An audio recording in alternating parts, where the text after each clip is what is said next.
Welcome back to Drop Frames. We're going into the second half here. Co, why don't we start the show with a showstopper and talk about Kingdom Hearts?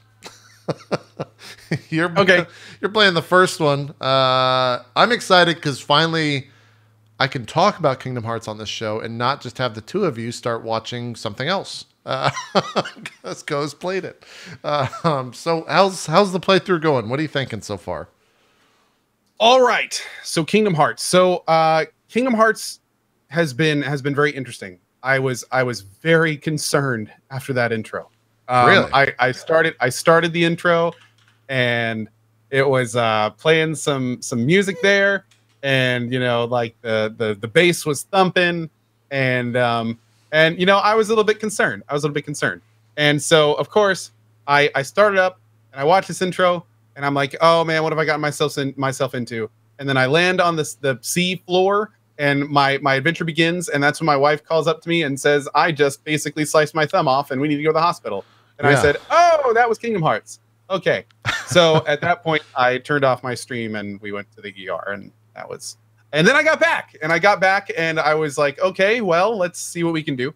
And she's fine, by the way. We should also say that. She lived through it. Everything's good. Yeah. Some stitches. Yeah. Really bad. She's good. Everything's good though. Yeah. So then I came back, and my goal for this run, first of all, for those that don't know, we did a big Guardian Con charity stream. We raised a little over $60,000 in 4 hours for St. Jude. And part of my charity reward goals were because I have seen Kingdom Hearts my whole life and never really ever had an urge to play it. The goal was to do a full playthrough of Kingdom Hearts. And that's what I'm doing. So my anticipation was that this game looked like a kid's game. It was all based on Disney stuff. I'm probably not going to have that great of a time. I thought it was just kind of like a little long actiony thing that I would have to kind of get through. That's how I went into it. Now that I'm 10 hours into it I can say that most of my fears about this game have been put to rest. There is significantly more game in Kingdom Hearts than I was expecting. I for some reason I was under the impression it was just like an actiony game with like a bunch of fan service.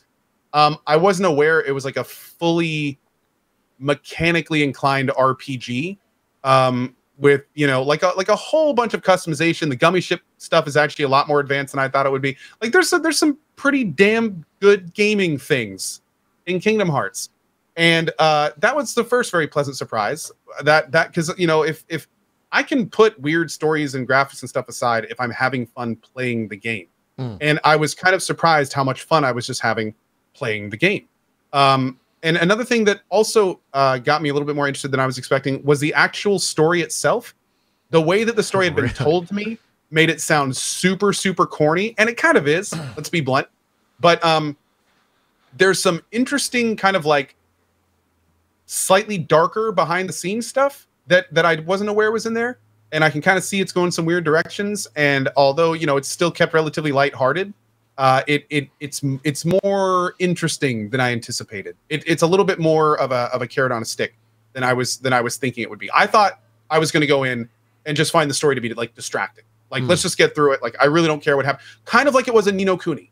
In Ni no Kuni 2, the story was so bubbly that I just completely lost interest. You get to a town, it's like the town forgot how to love. We need to learn to love again. And that's like 1-to-1 too with the little boy's voice as well. So yeah, like that's what I thought my entire Kingdom Hearts experience was going to be, was that level from Ni no Kuni 2.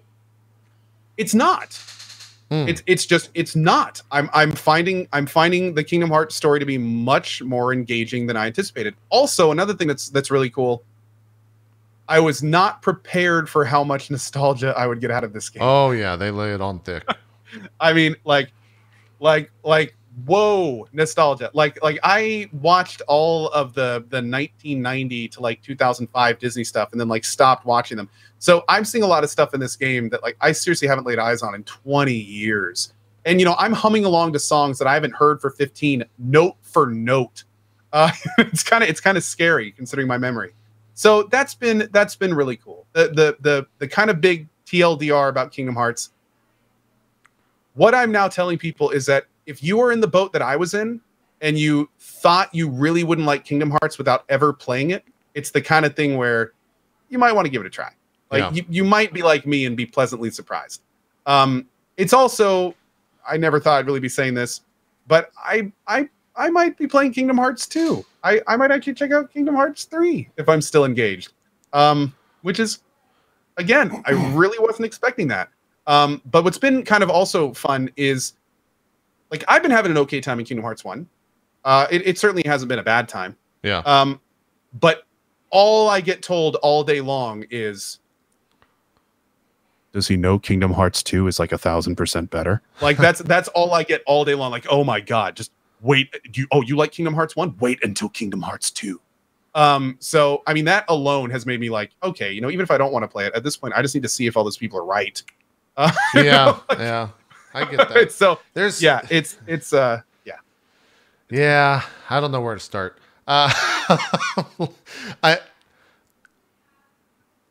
I've seen, so right now on Twitch, there's definitely like this huge resurgence of Kingdom Hearts, obviously, because the third one's coming out at the end of the month. People are, it's a good time to play through the games, obviously. Every time I see someone like, I'm going to play Kingdom Hearts 1 and then 2, and then I'm ready for 3, I want to just go and like punch that person and say, no, you're not. Go play the other fucking games, because every game is so critical to the story that, like, if you do that, like, even if you jump Kingdom Hearts 1 to Kingdom Hearts 2, you're going to watch the opening cutscene and just be like, what the fuck? Like, this, what the fuck is going on? Who's that? Why did that occur? I don't understand especially Kingdom Hearts 2 to 3, because there's, 3 or 4 games in between that. So my only recommendation, I guess is what I'll say, is play the other games. And some of them you don't even have to play. Some of them you just watch. Because they're all you bought like the full 1.5, 2.5, 2.8 package, right? I got like there's a total package, like all of it. That's the one I got. Yeah. I'll also say too, to kind of jump back to Kingdom Hearts 1, the story in Kingdom Hearts 1 is the most streamlined, simplistic, understandable, digestible story of all the games. After that, it starts to kind of jump ship, and you start to go into like anime land, and it's a lot. I've been warned. Yeah, it's a lot. Not bad, but the Kingdom Hearts story is like pretty basic, I guess is what I'll say, in a good way. But it's yeah. So yeah, I'm curious to see how it goes moving forward. What world are you up to in Kingdom Hearts 1? I just let's see. I did the 3 worlds at the beginning, and I took the warp hole to Aladdin's place, and I think I just finished Aladdin's place, and now I'm going back to Traverse Town. I just unlocked the synthesis stuff. Oh, okay, yeah. And I'm looking for Jasmine, the princess, and we just found out. Riku, you son of a bitch! You turned your back on us, and you're working with bad guys like that. I don't know how I feel about that. Yeah, pretty frustrated. That's true.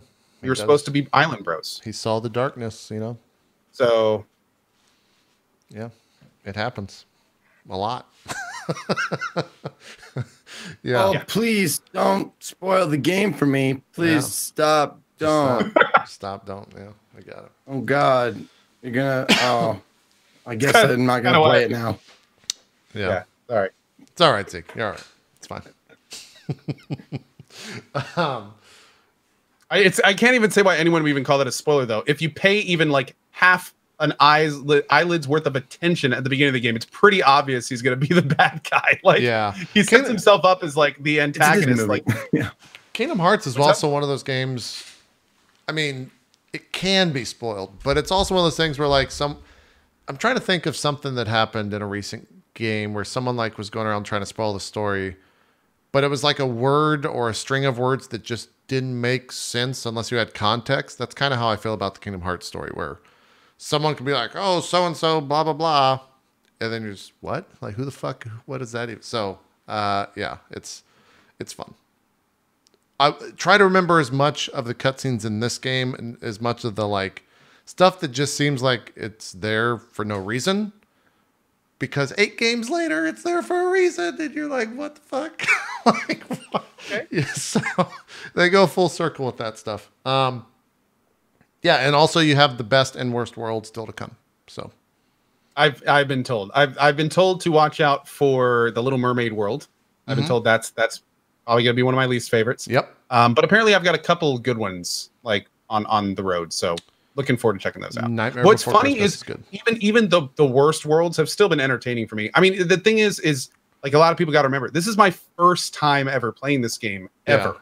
So, when I get to like the jungle world and I have to go back and forth like 30 times to do different stuff. I mean, yeah, at the end of it, I was just kind of like, oh, I need to go to the hut for the 10th time. Cool. But, it was the first time I'd ever done it. So it wasn't that bad. It wasn't terrible. Yeah. I could completely see people getting frustrated with it, like during subsequent playthroughs where it just feels like complete busy work. But when you're never really sure what's around the corner, it's not nearly as painful. Yeah. Yep. I am. I'm not gonna say what it is or what type of game it is, but I hope you play Chain of Memories, which disc order wise would be the next game. Yeah. If I do this, I'm going to do it right. Yeah. So in fact, we were talking on Skype a little bit yesterday. I'm going to, whatever you recommend, I'll probably try to follow that as close as I can. I think I'll have time. I need to figure out if I'm going to have time because I know there's a lot, but it depends. Like you're not going to 100% the games because there's no way you'll make it in time. But it took me like 140 hours to go from start to finish. So you'll have to put in the time between now and then. Oh, yeah. And that's a lot of hours. None of that is 100% as well. That's kind of rushing through the stuff.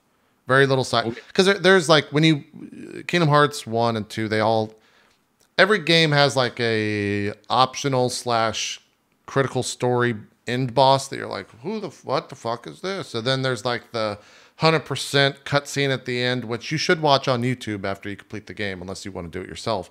But yeah, all that stuff kind of leads into future story stuff and future game stuff, which is good.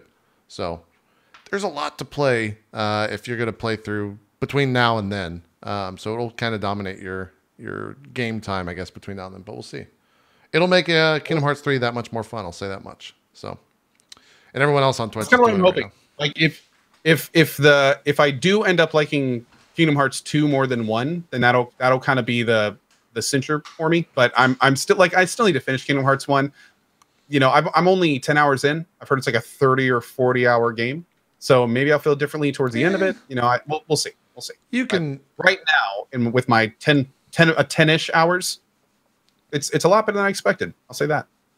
I think my Kingdom Hearts 1 playthrough was like 22 hours, 23 hours. Oh, it's not too bad. Yeah. Okay. Yeah. It goes pretty quick. It goes pretty quick. None of the games are long. Yeah. And I am designing a gummy ship tomorrow morning. That may take a little bit. Yeah, I didn't do that. Do you have the Cactuar yet? Do you have that ship yet? No. Okay. No. Because you can if you get the recipes, I guess is maybe what they're called for each ship, you can the blueprints. The blueprints, yeah. You can build the ship half-assed, so it's missing parts. And so I just did that with the Cactuar and put a bunch of boosters and guns on it and was like, all right, I'm good. And then I just never made another ship. So you can spend a lot of time on there. I also didn't know until about 6 or 7 hours in that you could skip fights. Yeah, they don't really tell you that. No. So eventually I look over in chat and I just see someone being like, why is he fight? Like, does he realize he's going to be max level by like world 3? And I was like, well, what are you talking about? I can't zone out because I have... Oh. Yeah, yeah. So you don't need to fight everything. You don't. Yeah. Yep. So yeah. Yep. What difficulty are you playing on, and what 2 things did you choose at the beginning? I let it up to my viewers because I didn't know enough about Kingdom Hearts, so I put it up to a vote, and they actually said that the best way to play Kingdom Hearts 1 is on normal. Yeah. So I'm playing on normal difficulty on Kingdom Hearts 1, and it's been easy essentially. Like I died one time, and that was because I wasn't aware that you had to equip your items before the fight. So that was a pretty experience. But yeah, I'm gonna do Kingdom Hearts 2 on critical. Yep. Because it's fun playing on normal, but it's definitely the kind of thing where it's like I probably shouldn't do any more farming, or it's gonna be like the spam X and that's the preferred difficulty for the second one as well. So So I hard think that's enough. what we'll probably do. Don't play on Proud. And for the items, I picked the shield, and then I swore off the wand, which apparently was not the best decision. That's effectively hard mode. Yeah. Yeah. So I'll figure that out. Yeah. Have fun with the final portion for that. Yeah. That's what I've been hearing. So we'll see how we go. I'm hoping that the first 6 hours of enemy murdering will maybe work in my favor a bit. Yeah, maybe so. Maybe so. We'll see. We'll see. I've been enjoying watching it. I wake up and I've been biking a lot in the morning, so that's what I put on is you fumbling through Kingdom Hearts, be like, what the? Oh, hey, it's that. Oh, what the fuck? Stop. It's a lot of fun. I hope you go through the rest of them because I gotta have someone to talk about Kingdom Hearts 3 with. Otherwise, I'll just be sitting here for an hour being like, well, it's a really good game, and you and Zeke. Well, there's a really good chance that I'll be there. I'm kind of glad the stars aligned like they did because there's for a franchise like Kingdom Hearts, especially one that I didn't plan to play through. There are very few times when I have a block of free time as big as I do now before Resident Evil 2 and Metro. Yeah. And then I have a big Metrothon event where I'm playing through the first 2 Metros before 100% of Exodus. So this should line up like almost to the day with that stuff. If at the current rate I'm going. So we'll see how it goes. All right. We will we'll probably talk about the games as you go through them here on the show. Zeke, how's the deck going? It's good. I'm constructing a Boros, which is red white deck that I really like it. It's lickety fast. It's aggro. It's everything I want in a deck. Yeah. Is that what you normally play? What are your preferred colors in Magic? I've always been a red guy. I've always leaned towards red, fast, direct damage. Lightning bolts and fireballs and shit like that. Yeah. And that's always been my flavor because I can't tell you how many times. Well, I probably could. I can probably count probably around 8 or 9 times. I've been playing Magic and I've conceded from boredom from the other person. Oh yeah. Because they get out. There's this card called Niv Mizzet, which is this dragon card, and he has every time you play something or draw a card, he does abilities, and the fucking player has to sit there and go through the abilities and target things, and every fucking time, and it's 6 times a round or 6 times a turn, he's fucking doing shit, and anytime I see one of those get put on the board, I just concede. Even if I feel like I could win, I just concede because I'm fucking bored. Yeah. Because they have to sit there and okay, I'm gonna pick that one to get 1 damage, and then that one to get 1 damage, and then I'm gonna play it, and it's just fucking boring, man.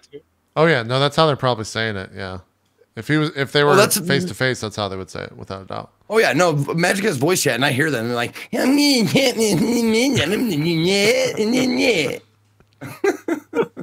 oh god. No, I don't like that particular mechanic, or it's a great mechanic. Don't get me wrong. It's just it makes the game last so much longer, and it's tedious. Where I would like a match to go your turn, my turn, your turn, my turn, and a lot of times with that kind of deck, it's my turn, my turn, my turn, my turn, my turn, my turn. Because I faced a guy who did that. He took 6 turns in a row, and I was just like, "You're good. This is how you win. Yeah. You don't kill me, I die from boredom." Yeah, he's attacking your attention pool, Zeke. You can't keep up with them. At that point, Zeke, you pull up the skeleton on your stream, and who's just sitting there like this, waiting for a chance to go. That's what you do. Someone said. So Zeke is angry because his opponents are playing the game. Great logic, dude. So I can't. No. Let me just say, I'm allowed to not like certain aspects of the game or people who play in a certain style.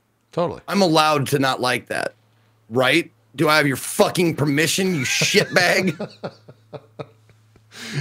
It's back in the day. Go into a CS round and you look in the top right and one guy would kill 4 people with an op, and you're just like, okay, well, Yeah. Let's find a new server. Let's just go to another server. Yeah, fuck this. Exactly.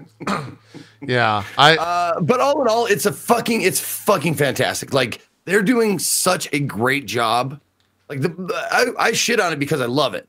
It's one of those things, like, I'm inside of the game, and most of it is awesome, and I hate losing, and gives me a competitive game that I can play competitively.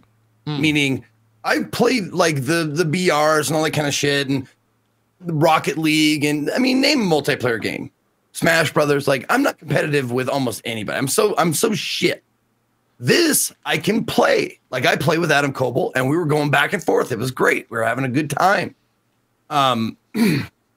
So when I lose, it hurts all the more because I'm like, I'm better than this, you know? Yeah. Like, I did there's a new draft called Ixalan. Let me see here. It's called it's Ranked Draft Rivals of Ixalan. Okay. And I like the Ixalan is just another like expansion. Right. It's basically like they have the Magic like core set, and then they have different like expansions that come out with different cards every 3 months or whatever. Just, you know, just like, you know, many other things. But this particular draft, because I did really well in Ravnica, like the Ravnica draft, I did really well. Like, I felt like I had a handle on it. I did really good. I was winning and losing. I didn't feel bad about it because, like, I got outplayed or I got like unlucky. Like, fine. This particular draft that I've been playing, this Rivals of Ixalan, I am just getting fucking conquered, like crushed. Like, I don't get like, and that's the thing. Like, I don't get how to play this because I've played like, I want to say like 4 or 5 drafts of this, and I haven't got more than like 3 wins. And it feels like the competitors are just like drawing the exact cards they need and shit like that. And I've switched up my deck strategies. Like, okay, we're going to try doing this vampire bloody blah. We're going to do this pirate, you know, combos and shit like that. Or I like my draft decks are not lucky. Like, I'm getting shit for like rares and uncommons and stuff. Like, I don't know what it is, but it's just like punching me in the balls, like trying to do this draft. I'm waiting for the new one because the new one's coming out very soon. But next week or whatever, right? Yeah. And however, the sealed tournament, rule event. Yeah.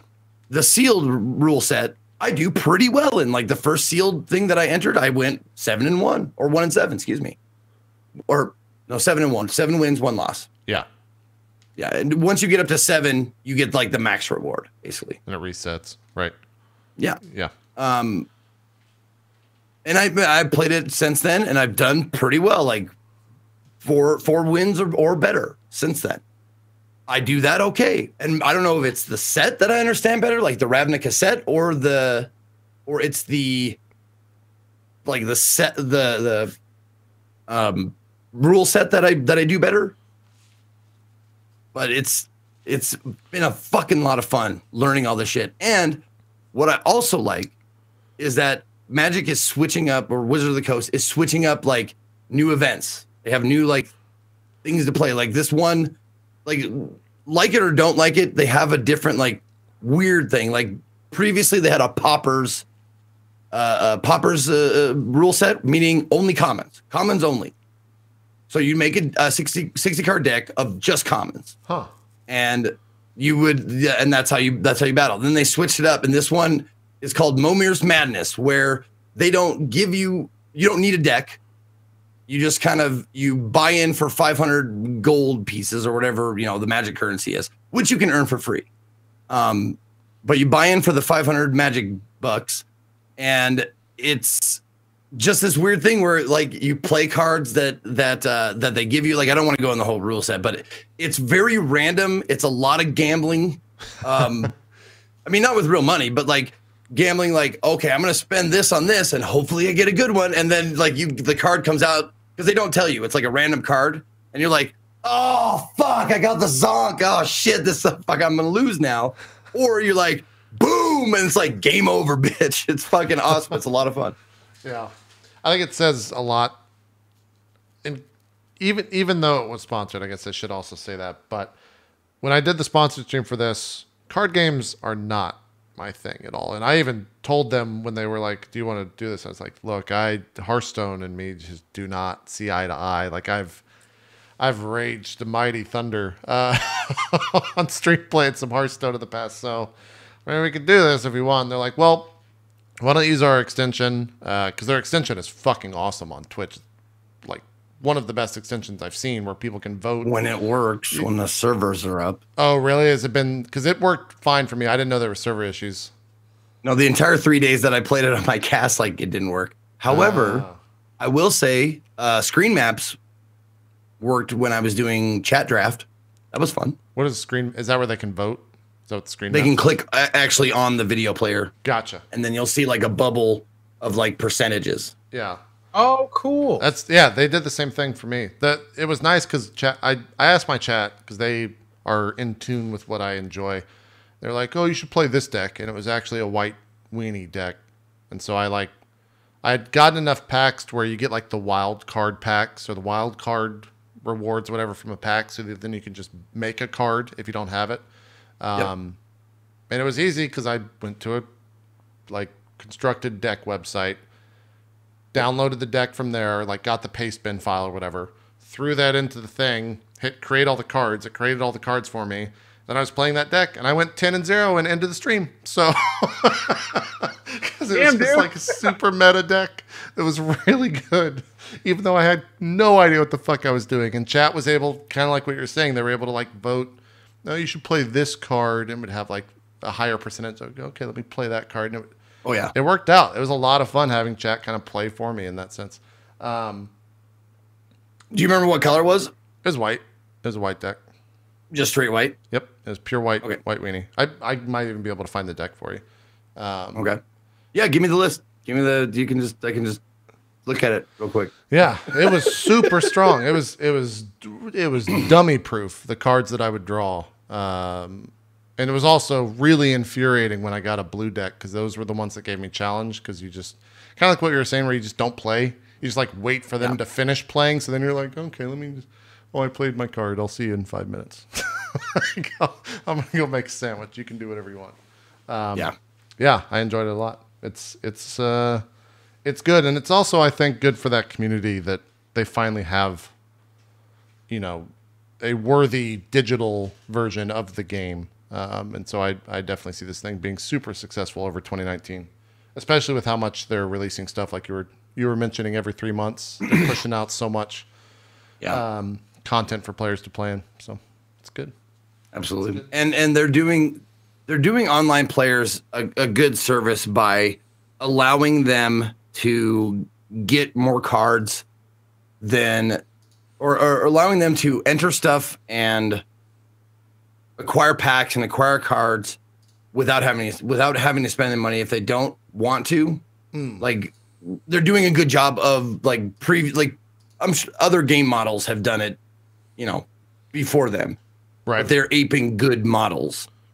Because a lot of people just have to spend a little time and they can make money, where I'm paying for them to pay for free, play for free, because I am a couple, maybe a little bit less than 300 deep, maybe just a little bit less. Because I have the money and I'm impatient. It happens.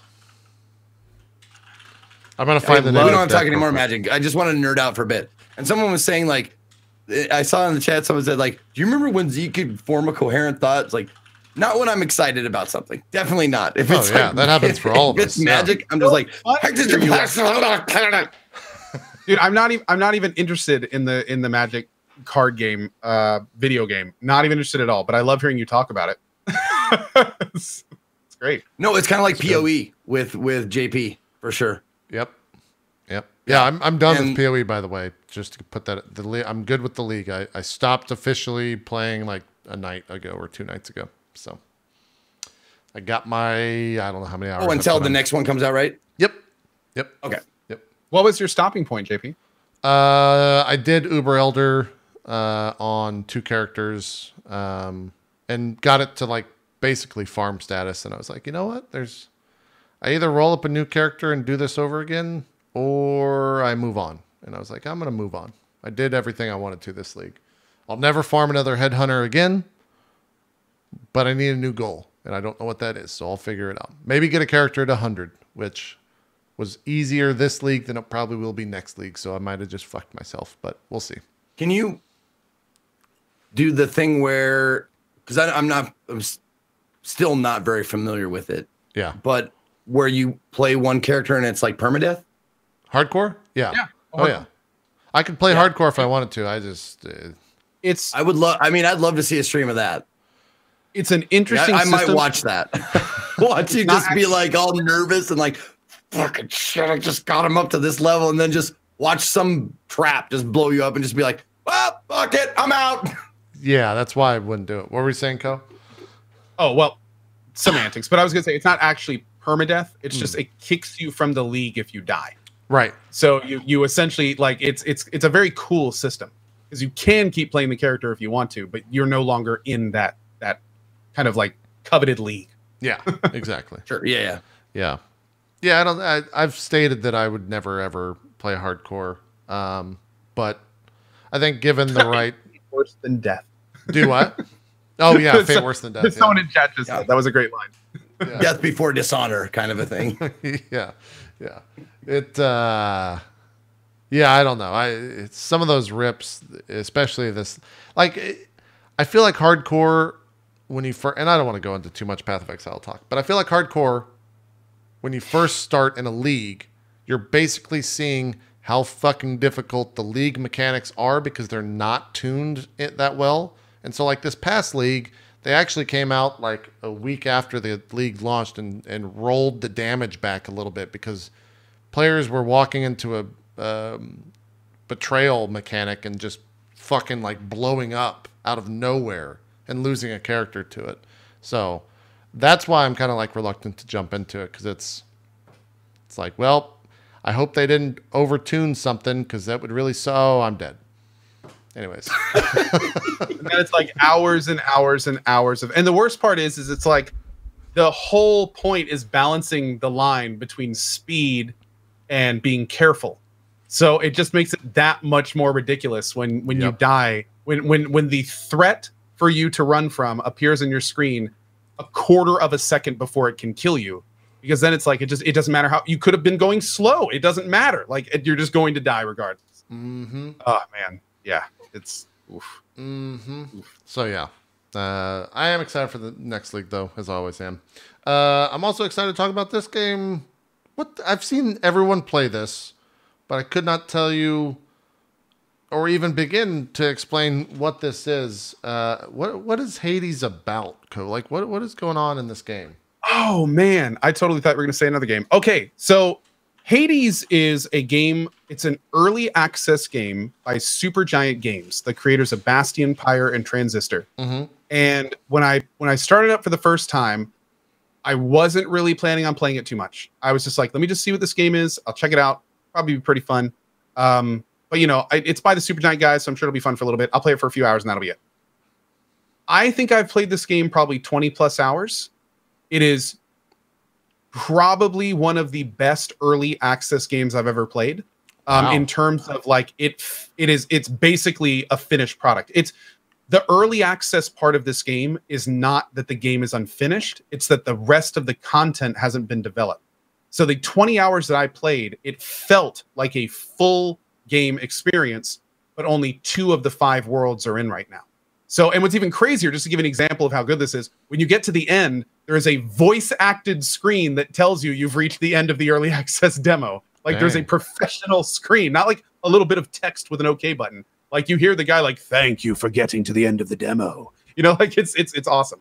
But Hades itself, it is a roguelite game, very fast paced. There are multiple different weapons that basically decide your play style. And the really interesting part of it is that you are, without going into the story too much, you're basically you're a half breed from hell, and you're playing in the Greek mythology kind of world with the different gods. and you are trying to escape Hades. And you have to go through the different layers of Hades to get out. And Olympus has found out you're trying to run from your dad. So the different gods come to you throughout your runs, and they offer you powers. And what's really cool is not only is what god you get random, but the 3 powers they offer you are random. And then there are rarity levels associated with the powers to denote their strength. And what it basically means is that each run is completely different. Like, I played this game for 20 hours, and I got probably 5 or 6 different, like, near perfect runs where I just got amazing synergies that worked super well together. And then I'd have some runs where it's like nothing really panned out because, you know, nothing really added up. On top of that, there's a bunch of different items. There's you get these things you can give as gifts. You then get passive items. You can bring in a passive with you every time. There's, like I said, there's 5 different weapons, and they all play completely differently. And you use 1 weapon per run. Lots of different room types. There's stores. It's just a really, really well-made roguelite experience with great voice acting, excellent characters. Each one of the gods and everything has like their own personality, their own characters, their own custom art in classic Supergiant form. And yeah, it's just an awesome game. 2 of the 5 worlds are in right now. The next world comes out in 7 days. And they actually have a big thing on the front when you buy the game on the main menu where it says like next major content patch in this many days. And then it ticks down at midnight the night before or the night after. And yeah, the final boss that I fought is a damn good challenge. The first boss that I fought was extremely difficult the first 2 times. And when I got it down, it became relatively beatable. Like, it's a damn good game, dude. It's a damn good game. I'm having a lot of fun with it, and I'm going to be returning to it every time they release worlds to kind of check out what's new. Well, I'm sold. This looks like a little bit, or sounds a little bit like what Dead Cells was in terms of sort of super promising game. Do I wait till it comes out fully, or is it worth jumping in now? I guess is the question, because that was the question with Dead Cells. Here's what I'll tell you. Unlike Dead Cells, which had massive amounts of production throughout the development cycle, where they basically completely changed how the game was played, you can tell when you play this game that these devs, they really know what they're doing and they understand how they develop games. Like, they made sure that all the foundational mechanics were done. They're finished. Like, how you play the game, I can't imagine changing very much because it feels balanced. It barely crashes. There's almost no bugs. Like, instead of playing a game that's like foundationally unfinished, it's like everything's done except the next worlds.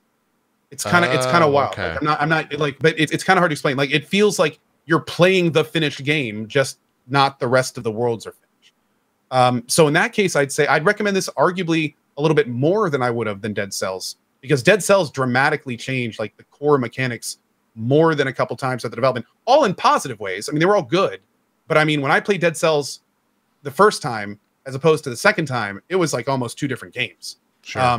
Granted, again, it was a lot of positive changes, but this game is much more. You could have told me that this game just ended when I finished it, and I probably would have thought it was a near complete game for the price. That's how finished it is. Damn. Okay. So, couple of things. Is it only on the Epic launcher? Good question. Yes, it's only on the Epic launcher currently. Okay. How much is it? I don't remember. Let me get that for you real quick. 20 or 30, if I recall. Yeah, I think it's not a 60 or anything like that. Okay. $20. Okay. Oh, it's only 20 even. Man, it's definitely worth 20. Definitely worth 20. Well, and it's still early, or early access is what it is, right? Yes. It is early access. There's going to be 5 procedurally generated worlds by the end of it, and there's 2 available now. You play with controller? Or keyboard, but I played with the controller, and the controller worked great. What's also awesome is the controller has excellent built-in auto-aim. There's a lot of like range-based attacks and weapons, and the auto-aim on the controller is top-notch. Like really locks into the... it like locks and follows, and it's much more about the tactics instead of having to like wrestle with aiming. So are you... Looks awesome, man. Okay. Last question is, how's the OST sound design? Awesome. It's great. It's fully voice acted, so every character talks, and there's some great characters, and there's some very cool sound and music design.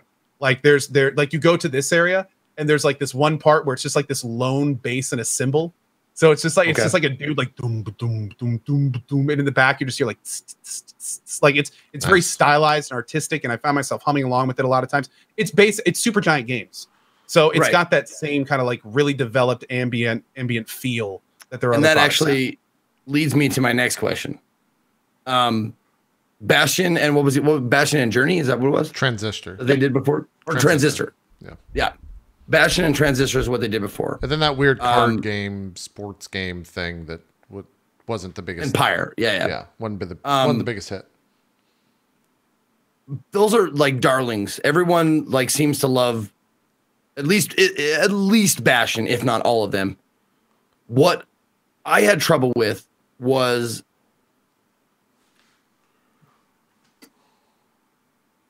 trying to come up with a better term than artsy fartsy. Like they're trying really hard to be like, this is super artistic, man. And if you don't dig it, like, what's wrong with you? Kind of a thing. Like, does it have that feel to it? Here's what I'm going to say. I don't know if you're subbing that term for the one I'm about to use, but I think this game oozes style. Now, I don't know if that's what you're calling artsy fartsy, but this game has freaking style. It has developed, like all the characters look good. Everything just looks and feels good. Like, but pretentious, pretentious is probably a good word to use. Does it seem like it's like an art school student telling you about his latest project, like Bastion does? I didn't get any of that feeling with this game. Okay. I didn't get that with Bastion, so I'm okay. I got it. Like I think the reason why I didn't like Bastion as much as everyone thought I was going to, or I even thought I was going to, was because it seemed like it was up its own ass a little bit. Like it smelled its own farts a little bit. I don't know. And I was just wondering if that the narrator that reinforced that for you? Like the narration? I just got the thing with Zeke holding like a wine snifter, and he's just like. Well, it's one of those times when the person who is like the people who are making it are going like, man, this is gonna be great. Like people are gonna really, really like point to this as like indie darling forever. Huh. I don't know. Maybe that's just maybe I had the wrong read on it, but that's kind of the impression I got. Yeah. Maybe it's because I know the developers in a sense of like watching interviews and stuff when because they covered all of Bastion from Giant Bomb or on Giant Bomb rather, and a lot of the developers were on there, etc. I felt like the community around the game definitely did what you're saying, but the developers not so much. But maybe that's what it is then. Maybe I got that impression, and it kind of like because I'm an impressionable person.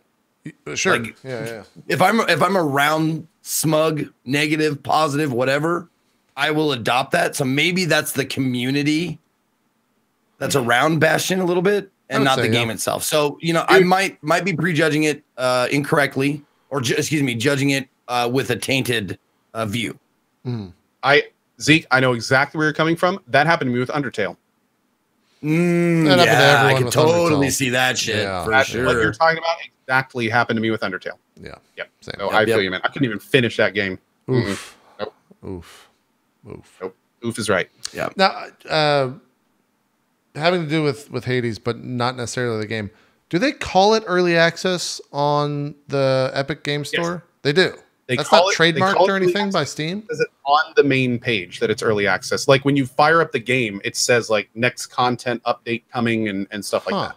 Oh, you're saying in the Epic launcher? Yeah, I don't. Is early access like owned by? Is that phrase or that term? Because it's become like an industry standard now. But I'm just curious if like Steam owns that. If Valve like owns the term or the phrase early access. I don't. That would be something, huh? I don't know. I could totally see it being true. I just don't know if it is or not. Yeah. Oh, I guess Greenlight is the thing that's owned by Steam. Greenlight is different than early access, though. It is, yeah.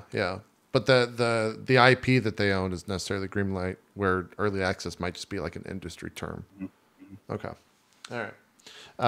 $20 Hades Epic Game Store only. It actually says if you look on the main page of the Epic Game Store, it says Hades, and then directly under the title, Early Access. Okay. All right. Someone's also pointing out that early access was on or in Kickstarter before it was on Steam. So I guess that makes sense if that's actually true. But I could see the argument for that without a doubt. Oh, cool. Okay. We'll go from that one to another one, which I'm kind of just like, what is this game? Which you've tried to explain, I think, on stream and probably get on your own stream a lot. Kenshi, just a little bit on Kenshi, because you've pitched this game as RimWorld-ish. I've watched this game. I don't understand the comparison, but maybe it's because I'm looking at something completely different visually than RimWorld. So talk a little bit about Kenshi here. So Kenshi is the game that I've been playing for the last, let's see, how long has the show been on? Hour and a half. And it's been, well, actually, it's been a lot longer than that. Kenshi, oh man, I don't even know where to get started with Kenshi. Kenshi is really, really, really cool. It is a sandbox MMO kind of feel. Like it's basically, the way that this is designed is you can go anywhere, do anything in almost any way in a huge living sandbox that is constantly changing how it works, what factions control what. There's a huge amount of random events that can happen. You can play the game in a bunch of different ways, and you can really play it however you want. Like, let me just put it this way. When you're starting a new character in Kenshi, you flip through these predetermined like starts, and at the bottom of these predetermined starts, it tells you what type of genre you're playing. So like some of them will be like solo ARPG. Some of them are like real-time strategy. Some are like base building, like resource management. Like it basically, and here's another good example of this. Okay. So when I played it the first time, my first run, I said, I want to build a base. So I started I started my adventure, and I did some mining, and I found this guy Hobbs, and we were running around this place called the Hub. And then I was like, okay, let's go check out this nearby city. So we start to go there. We get attacked by bandits. While we're being attacked by bandits, some dogs attack the bandits. They end up ripping my stomach out and eating me a little bit. But Hobbs was playing dead the whole time. So Hobbs fixed up his leg, even though it was almost eaten off. And then he crawled over to me, and he put my stomach back in, and then he healed me up as much as he could, but I was in a coma. So then Hobbs gets up, and he swings me over his back, and he hobbles his way to the closest city, where then I have to buy a house and build beds so I can rest. And then I set up a mining operation in that city. And after a while, through a whole bunch of other stories, we get to a point where I have enough money to branch out. So at that point, I send out scouts to other cities, get some more people. I could literally do what I'm doing right now for like the next 3 hours. And is that automated? Like what? No. So you're making these decisions and reacting to the world is a better way to say it. Reacting to the world. Okay. Huh. Yeah. So basically, there's a bunch of different factions in the game. The world and lore are very developed, and you can go to all these different locations. You can meet these different factions. Some of them want to eat you. Some of them are animals. Some of them are allied. Some of them hate each other. You can join the factions. You can work your way up through the faction systems and unlock certain things in the factions, or you can eliminate them completely, and you can take them over and become the new head slaver of the slave faction if you want to. Or you can eliminate every slaver from the face of the planet. It's at the same time, there are some real deep mechanics that kind of carrot on a stick you through the game. So your character has a huge amount of different stats, from everything you could think involving combat. There's like 6 different weapon types. Then each of those weapon types have a plethora of different weapons that fall under those types. There are a huge amount of defensive skills that all go up slowly over time. There's lockpicking, stealth, thievery, weaponsmithing, farming, all these different things. And in kind of like Ultima Online back in the day, everything goes up through use. Even just running around gets you better at athletics. So there's like this near endless cap where no matter what you do, you're constantly improving your character and getting better at something. And then you tie that into like your own goals, and everything just kind of goes from there. So going back to my first example, just to give people an idea about what they can get into in this game. So my first run, I end up building this outpost with about 25 people. And then I spend about 3 days exploring the world, getting these resources to do higher end research, working through the tiers of research to unlock new buildings. And then I decide I want to build a city. So then I find a new location, and I spend like 2 days straight building a giant walled city with harpoon turrets all over the place, fully functional farm, iron mines, steel creation, like 10 different buildings, all piled with their different crafting stuff, bedroom, hospital, tons and tons of different things. It took me like 10, 15 hours to make all this. And meanwhile, while I'm doing this, I'm also managing the outpost, and a bunch of RNG events are happening. So like when you have an outpost, bandits can attack, religious factions can come and demand you pray with them, nomads may come and sell you animals, a bunch of vendors may stop by, local bandits will try to attack and take over your town. Maybe hungry bandits just want to break in and steal all your food. Local factions will try to tax you. Different factions may want to gang up with you against other people. Like RNG events all over the place. It always keeps you on your toes. And then there's these all over the place that are like ancient ruins. And once you get strong enough, you can go out and do that. But anyway, going back to what I was talking about. So I get to the end of this city building run, and I now have this giant city with 65 different people, all with their queued up jobs. You know, all my farms are active. I'm growing hemp for biofuel and cloth. I've got like all this farm work going to make these cactus sandwiches after making flour and everything. And I'm like, okay, you know what? This has been fun, but I want to play the game completely differently. So I parked that playthrough and I started my new playthrough. And now, instead of having like 65 people in this giant empire to manage, I have 3 skeletons, which are basically battle androids that are left over from the civilization that was destroyed. And these robots are now going around the world, finding more robots to fight with and trying to figure out what happened to the world. And in this playthrough, instead of me doing base building and a giant base, I'm creating a small elite robot army that I'm training up to be like amazing at their independent weapons, like a SWAT team, essentially. And this playthrough has been nothing like my other playthrough. It's like I'm playing 2 different games.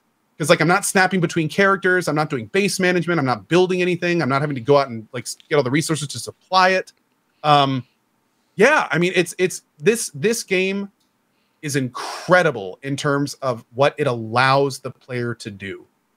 And the reason that I equated it at the beginning to games like UO and like Star Wars Galaxies and sandboxy stuff is because it's very similar in terms of where it just drops you in this living world and it says, live, like do whatever you want to do. Like just, yeah, I know, right? Yeah, exactly. I love that image, by the way. It's awesome. This is me right now. Listening to go describe this game. The best advice I can give to people is when you start this game, it's completely. Oh, these are all the limbs and stuff. You can replace all the limbs off anyone. Actually, you know what? Hold on. Let me see something here. I don't think I've ever read off this story here. Okay. Let me see if I can find it real quick because it's absolutely amazing. My buddy, many of you guys know, his name is Elohim, and he played this game off stream. Okay.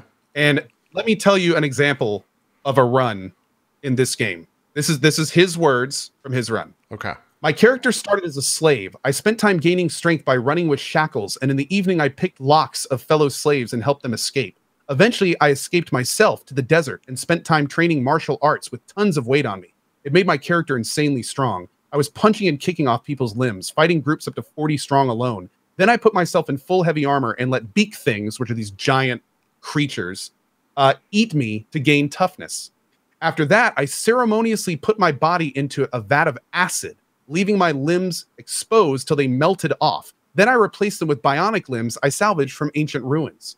After that, I went back to my former masters and decimated the entire slave operation. Fucking incredible, from Elohim. Jeez. So yeah, that's just one example of something you can do in this game. And what's crazy is the limits of which you can take this are just mind-blowing. Like this game has been in development for 12 years. What? 12 years this game has been in development by one dude who has at time brought in up to 5 other people to help with him. But it's almost always been this one dude constantly getting feedback from the players that like it and just adding in and changing and putting more and more and more and more in. So it's a cool game, dude. And if you want any more stuff of it, the best I can say is go check out my stuff on YouTube. Just look around the different videos and see what I've been doing. And yeah, like this run has been so much. I'm actually kind of sad that I'm so into Kingdom Hearts because like I've seriously just been like half-assed playing it the entire time we've been doing this. It's such a fun game. to just like see what happens and train up your characters, and yeah, it's pretty great. Pretty great. Is this early access? No, it actually hit 1.0 this year. Oh, okay. All right. In fact, well, and kind of unfortunately at the same time, it hit 1.0 this year, and the dev finally said, like, guys, we're done. Like, only bug fixes from now on. Like, I'm finished. I'm done. Now, what's awesome, and I haven't even gotten to this part yet. Oh my god. Last year. Last year. Yeah. All right, chat. That's fine. Okay. It's only 9 days. People are gonna be doing that. But what's pretty incredible that I didn't mention is this game has a hugely viable and living mod community. There are mods coming out for this game all the time, and some of the mods add huge functionality changes. Like in some cases, adding completely different factions, changing how the world operates, putting in new buildings, putting in new craftables, new weapons, new weapon types. Like it's wild. There's mods for so many things in this game, and they're planning on making it even more moddable as time goes on. Like that's one of the things that he's going to be adding is mod support and stuff as he fixes bugs. So yeah, it's really cool, man. And it's a tough game to get into. I'm not going to lie. Like it's pretty difficult. That was my question. Big. Yeah. But when you get into it, man, it is like RimWorld on steroids. It really is. Like I kept making that comparison during it. Like if you like the randomness of RimWorld, if you like the kind of like braving this crazy world where anything can happen, like Kenshi is your game. That was my main question. Was like how difficult is it to get into? Meaning, is the tutorial pretty good, or do they just throw fucking everything at you all at once? There is no tutorial. Okay. So they just throw you in. Basically, when you start the game, you pick a background, and the background is kind of sizable because you can customize your character, but some backgrounds give you like a lot of starting stuff. Some backgrounds even give you multiple starting characters, so you actually start with a small group of people. And other backgrounds are really tough. Like there's a background where you start as a slave, so you start the game and you are enslaved in chains, and you just have to figure it out. So, but again, what I will say, Zeke, is for you, this game might be worth really giving some time to, because when you do start picking stuff up and you do start understanding how it works, it starts opening up in like gigantic sections. Like, oh, I can build? Holy shit. Or, oh, there's ancient ruins I can explore full of all sorts of crazy stuff. Oh my lord. Wait, every town I get to has bars and some have unique characters that all have their own story and dialogue. It just keeps getting bigger and bigger and bigger as you play it. Okay. It's really cool. How harsh is the survival component? Like eating, drinking, that kind of shit? Eating and drinking isn't too bad, but it is an extremely difficult game to survive in. One thing that's kind of interesting is that this game doesn't really, like, there's so many different states your characters can go through that losing a fight is not the end of this game at all. In fact, there are entire mechanics built into losing fights. So like one of the main stats is toughness. Toughness only goes up if you've been knocked out and gotten back up in most cases. So you like the game not only expects you to lose, but a lot of times, for instance, if you're just out in the field and you get attacked by bandits, well, they absolutely beat your ass. You fall down, then they'll loot you. They'll just loot some of your stuff. And then you have to like, you sit there, speed up time, your stuff slowly heals back. Eventually you get up and then you hobble back to base and you try to bandage up and you do it again. Now, sometimes if they're cannibals or something, they may take you and do things to you. Or if they're fogmen, they may take you and then eat your legs off and then let you, crawl around for a while. There's all sorts of different terrible things that can happen. But yeah, it's brutal, but it's like designed brutality to where getting beaten is not only often not the end, but in some cases opens up things to you that may not be available to otherwise. Like getting enslaved in this game is huge. And a lot of people actually do it on purpose, because if you get beaten by slavers and then taken off to be a slave, you can work on your lock picking by getting your shackles and stuff unlocked. You can work on your stealth by sneaking out of the camp. You can work on your strength because they make you do manual labor. Like there's all these little gotchas that come with these different things that in some cases, like I read Elohim's story, like he got enslaved and he used it to his advantage, ended up getting really good at sneaking and lockpicking, broke out, got strong, came back and killed them all. So, and that's all because he basically lost at the beginning. He got beaten and enslaved. So yeah, I mean, the really cool part is death is only when you're dead. Where in a lot of games, if you lose, you might as well die. Like in this game, you only die when your portrait disappears from the bar. And that honestly doesn't happen super often. unless you get killed by a pack of spiders, then they're going to eat you. That's different. Stay away from spiders. I wanted Just good to life force. mention something that I really didn't like right off the bat. Like looking at this, you can change like the weather and stuff, right? Like you can like take it out because that fucking rain on the screen is driving me bonkers. Like I fucking hate the way they did that. It is just distracting and it's terrible looking at it for me personally. That's an opinion, so you can't disagree with it. But I'm also, gonna argue that way. It's an opinion. You don't argue with me. All right, that's my opinion. Also, like this, like particular area, like that I've been watching for a while now, is all just, and I don't mind bleak. Okay, but the muted color palette is terrible. This particular area is inhabited by the skeletons, which are the robots I play.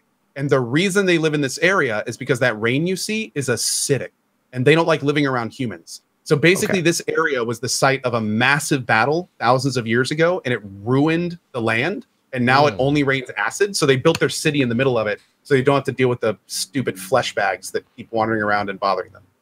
Okay. All right. No, it's definitely like very gray and demure, and the world is huge. It is a gigantic world. It would take you hours to walk across it at normal speed. And I kid you not, like hours. There are a plethora of different biomes.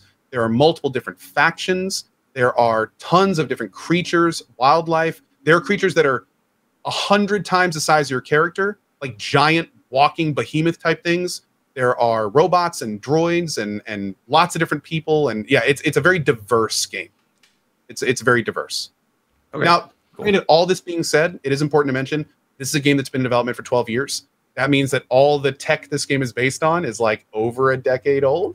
So just keep in mind that, you know, you're looking at the graphics. You're not going to be super wowed if you're expecting more than what you're seeing. Like, this is definitely a gameplay over graphics kind of game. Also, to be blunt, the UI is a little bit clunky. It's kind of to the point where you need to play with it for a few hours to really get it down before it becomes easy to use, and you have to kind of wrestle with it at the beginning, especially going in and out of buildings and stuff like that.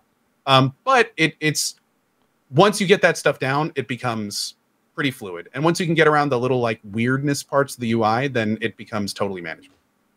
Okay. Well, I mean, and I've never been like a graphics queen. Like, I don't need good graphics to enjoy a game. I never have. I love it if it's got good gameplay. That's all I really want. Or a good gameplay, interesting story, great music, whatever. Good graphics are, you know, always a bonus, but they're never a deal breaker for me. See, this is better. Look, okay, cool. So the environment's like excellent. Just multi-environmental and changes and all this kind of shit. So that's cool. I'm glad I got to see like this part of it, because because I don't mind it if it's, you know, bleak and muted and like the color palette's like goes from light gray to dark gray and that's it. Like, I don't mind that for a little bit, but I don't want to live in that world forever. So I'm glad like there's more variety for sure. I was just a little apprehensive because of that. And JP, if you can, the end of my last run, I did a lot of work on the city. If people want to see like what kind of building is possible in the game, there's some cool clips there. The city that I built was one of the larger I had seen. So and I think I was getting, I don't know if there's a limit, but it was certainly getting close to like how big I felt comfortable making. Right here?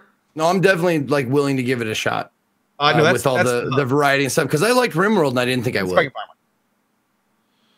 Yeah, dude, Zeke, that's what I'm saying, man. Like, the fact that you enjoyed RimWorld, I really think that if you could get through it, I think it'd be really fun if you can get into it. What am I looking for here? What are you looking for, Co?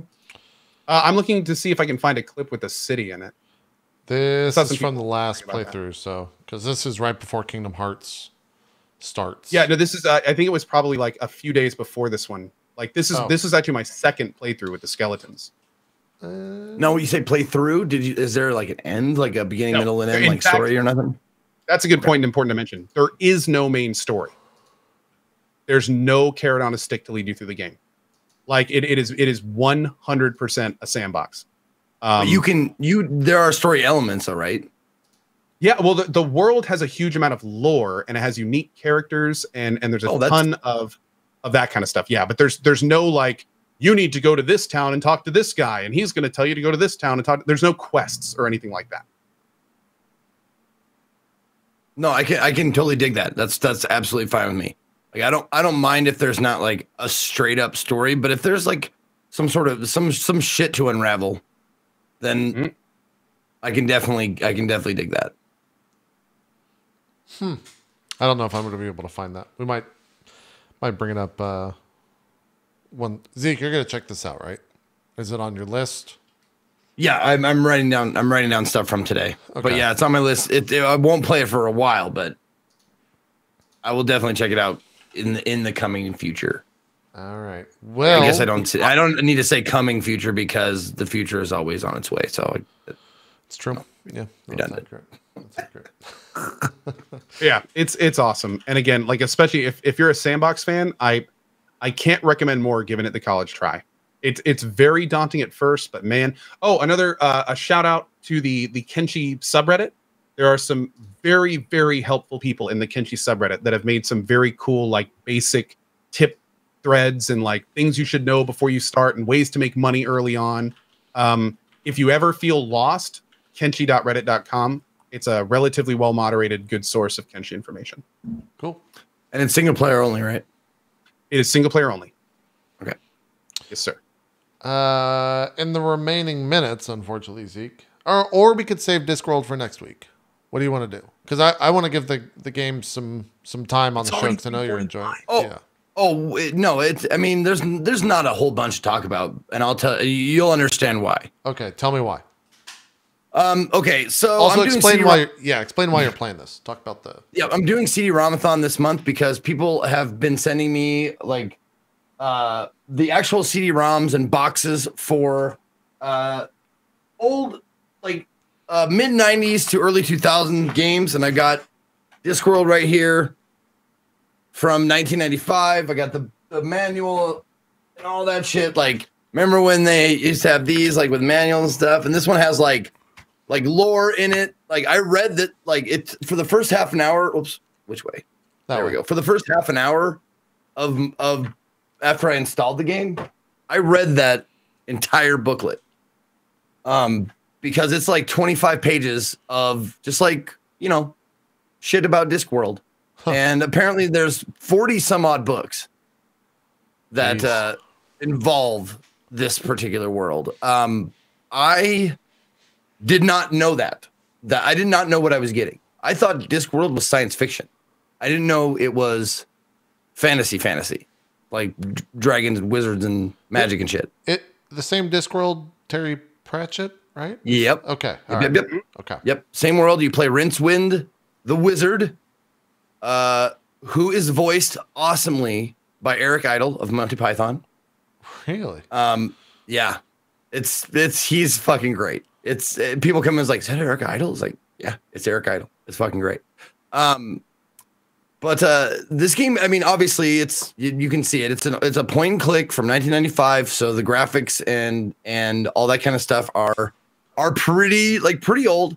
But the thing, okay, let's talk about the things it has going for it first. Things it has going for it.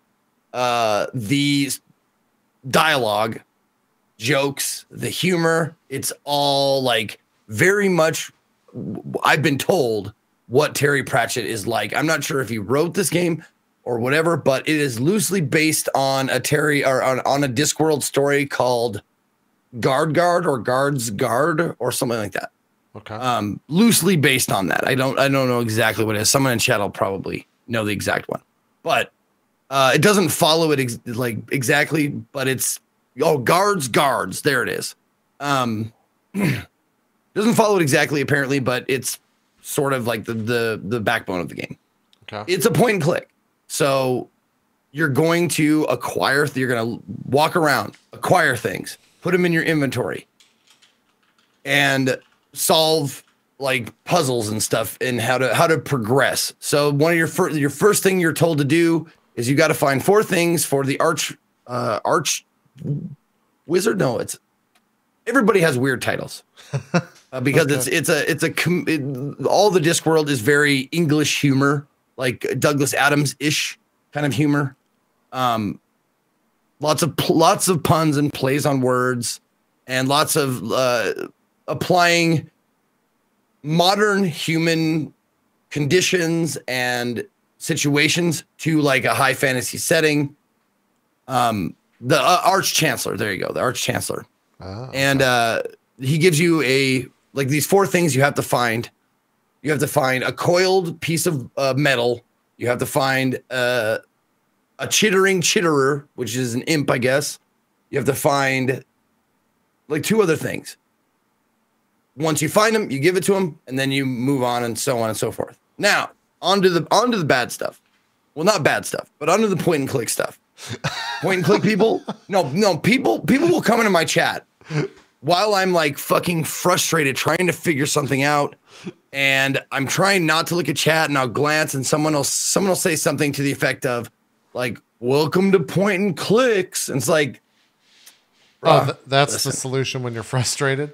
Or that no, it's like this. If you don't like this, you won't like point and clicks. Like, dude, I love point and clicks. I've played many of them. Doesn't make it any less frustrating when you're sitting there and you're stuck on something. You're like, fuck, what do I do? What the fuck do I do? And you're going through your inventory and you're looking at stuff. And then when you finally figure it out, sometimes, in fact, most times that I've gotten stuck, it's because Moon Logic, one of them, and I'll explain what Moon Logic is.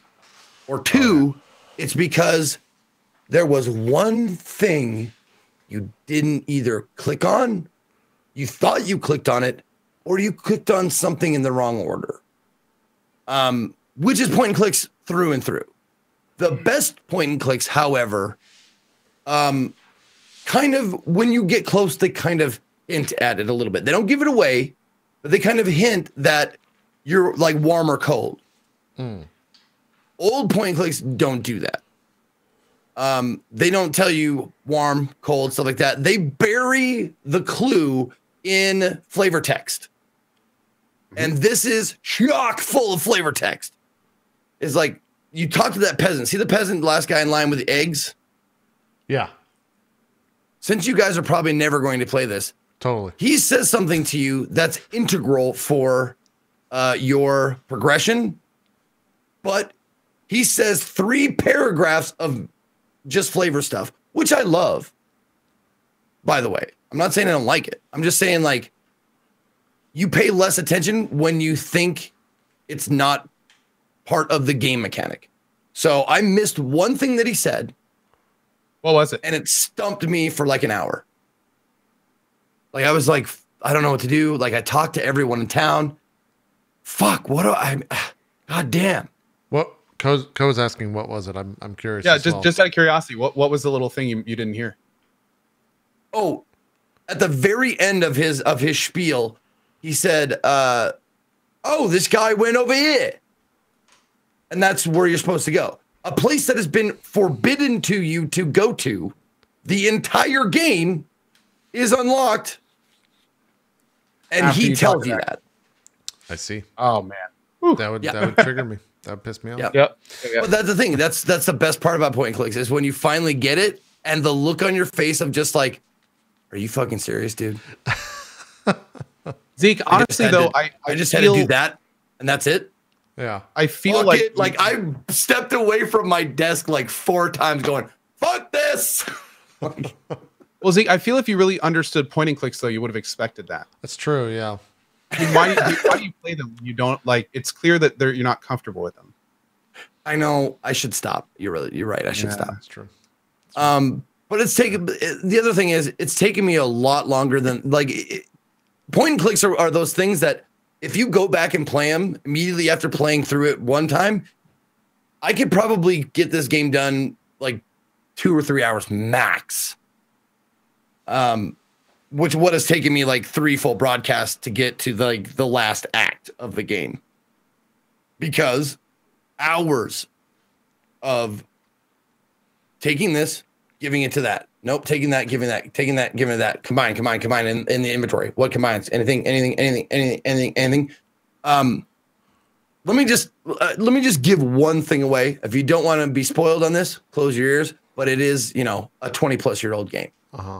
In order to progress in one particular part, just to display how bad this is, I had to have a snake. I put starch on the snake to make it stiff, and then I fed the snake manure to give it a knob on the end. That is not a joke or a lie. We call that animal abuse. Yeah. Back in '95, you could do whatever you wanted with a snake, but these days, they'll get you on Twitter. You know, they'll let you have it. Wow! The crack in my window is letting this light through. But yeah, so that's point and click. So that's Moon Logic. That's like, and this one in particular, it gets worse as you go on. So it's fucking terrible. But the game is so good in and of itself. The dialogue and the humor and the voice acting, like it's phenomenally voice acted with very, very familiar voices. Baldric from Black or was it Blackadder or Faulty Towers? Blackadder, right? Anyway, someone in the chat don't know. Robinson, I think his name is. Chris Robinson? Blackadder is what chat's saying. Yeah, Blackadder. Okay. Yeah. Lots of like Tony Robinson. That's what it is. Tony Robinson. And like a lot of familiar voices if you're into British comedy. Right. And then, I mean, it's you know, they did a very, very, very smart thing in this game of having, one of the first things I mentioned was this game made in 1995 does what some games to this fucking day can't manage to understand. Give me skippable dialogues and cutscenes. Give me that option every fucking time. Do not take that option away from me. If I want to skip your shitty dialogue, let me do that. This game does that because nice. If it didn't, I would have quit because you have to talk to the same people a lot.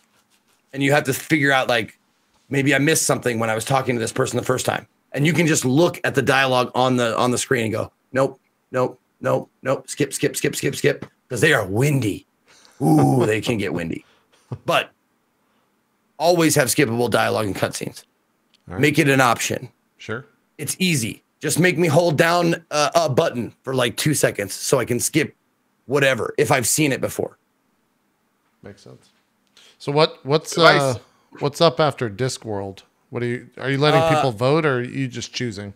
I think, no, I was going to let people vote, but I kind of want to control the flow of it a little better just in case it's like, I don't want like a point and click, like 3 of them in a row or whatever. Okay. So I've got some like there's some FMV stuff in here, but I'm thinking since I have like, there's like 5 Star Trek boxes that I have. So I might do like the next thing, I might just let people vote on which Star Trek game they want to see. Okay. All right. Because I've got Star Trek Klingon, I've got Star Trek Away Team, Star Trek Hidden Evil, Star Trek Deep Space Nine Harbinger, you know? Like I've got I didn't even know they made that many Star Trek games. Oh yeah. The 90s were crazy, man. Yeah, dude. Man. Wild times. Crazy time. Cool. All right. You're gonna. How much left do you think you have in Discworld, Zeke? Do you have any idea? 1 broadcast guaranteed. Oh, okay. You're close. Gotcha. Cool. I don't care if I'm close or not. I will finish it. Oh, you mean you personally have 1 broadcast? No, if I can't, if I'm not finished by 2 hours before my broadcast ends, I will just let chat tell me what to do. Okay. Because I'm done with Discord. Like it's fun while it lasted, but it's soon to wear out its welcome. Okay. Well, cool. In the break, I said that we would discuss what the best Final Fantasy is and how it's not 8. So that's our discussion, and it's over. And that's the show. I'll talk about it maybe a little bit next week. Yeah. I played through Final Fantasy 8 for some reason. I'm also playing through 9 with mods and everything. And 8 was you're rough. playing 9? Yeah, I've been playing 9 for a little bit. I played 9 before. Final Fantasy 2 in America. It was Final Fantasy 2 in America. What was that? 4? What's the actual number for that? 4? Final Fantasy 9? No. He's just asking in general. Final Fantasy 2 in America is 4. 4? Yeah. That was my favorite. 4 is good. 3 America was so really is 3 America, 6 Japan. Yeah. I've never played 9. I started 9 like 9 is twice. 9 is the last Final Fantasy released on PlayStation 1, and the actual PC version of it is there's a HD mod pack that you can get, and it looks quite nice and actually is very fantasy. It's less like 7, 8 technological bullshit and more like 6, 2 or 6, 4 in like fantasy. So it's fun. I'm enjoying it. Oh, I like the techno bullshit.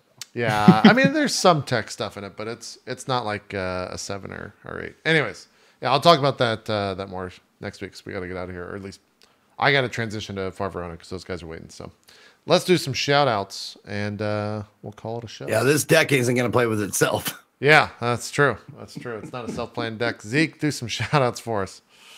You bet. Hey, thank you all for tuning in once again. Thank you to JP and Co for being the best co-hosts a guy could hope for every week, week in, week out. You can find me at or slash Ezekiel_III, just like it's right there on Twitch, Twitter, and YouTube. If you want to follow or subscribe to any one of those, I will be broadcasting, hopefully, fingers crossed, later tonight.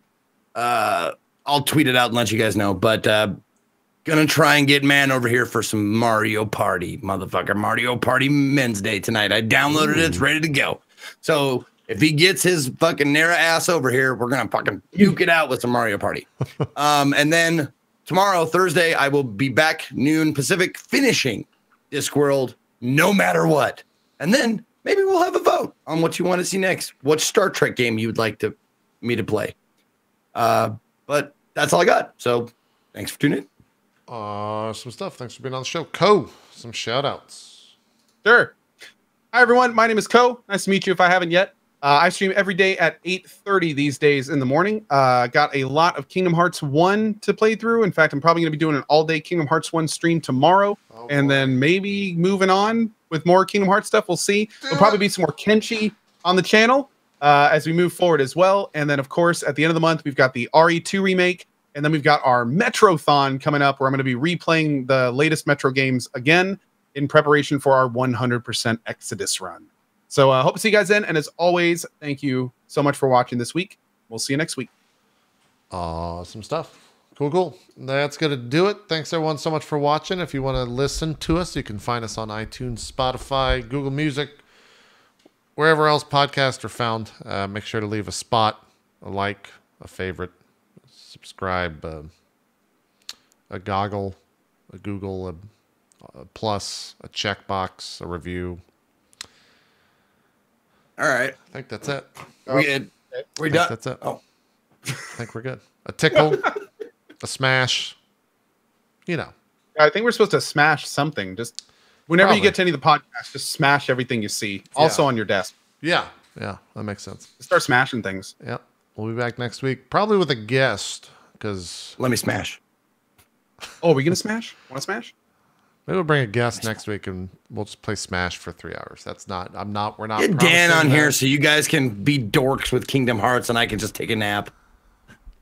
Not the worst idea. We'll see. We'll see if Dan wants to come on.